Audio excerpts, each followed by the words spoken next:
Track expenses, file receipts, and get ready to claim every deduction at tax time with QuickBooks Self-Employed.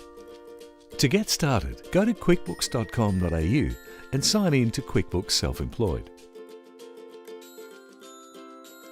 From the home screen, select Transactions. Here you'll find all of your bank transactions.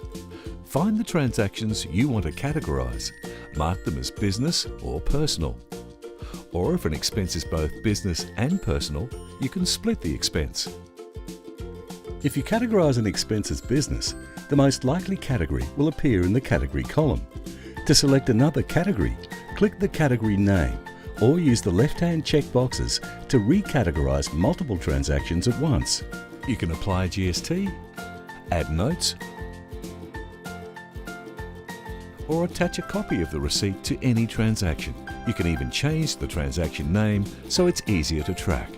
For transactions that come in regularly, you can create a rule to categorise them automatically. Untangle your transactions in seconds and claim every deduction with QuickBooks Self-Employed.